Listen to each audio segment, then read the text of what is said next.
Time now for your forewarned weather with Garrett James. Welcome back. Let's get a check of our weather with meteorologist Garrett James, who joins us live from southern Utah with a look at the weather. And Garrett, I know we've had kind of a break today, but we've got more changes ahead. It looks like more wet weather, right?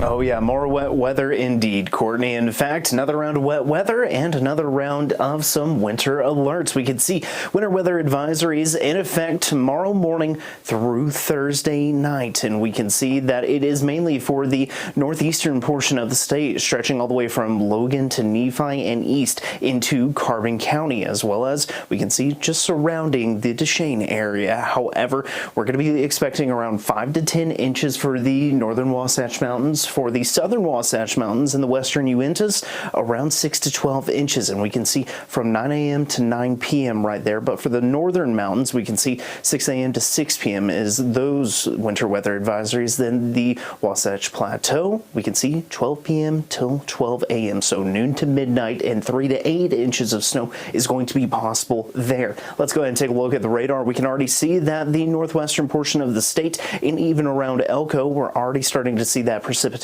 taking place. But in southern Utah, things looking dry. In fact, seeing mostly clear skies out there. But the high pressure, that's to blame for that, but not for much longer, because there's that quick system that moves into the area by tomorrow, and that's going to continue to give us some precipitation chances all the way through Easter weekend into the beginning of next week. However, we can see by Tuesday, high pressure, it's going to be building back into the forecast, and it looks to be hanging around for at least a couple of days before our next system that's up in Canada tries to head our way, maybe by about this time next week. So we fast forward and we can see the Futurecast shows by tomorrow afternoon we'll be looking at precipitation starting. It continues and becomes more widespread, and we can see heavy precipitation by this time tomorrow, especially from Logan all the way to Salt Lake City. And then we see a little bit of a lull right around midnight going into Saturday, but by Saturday afternoon things start to pick back up once again,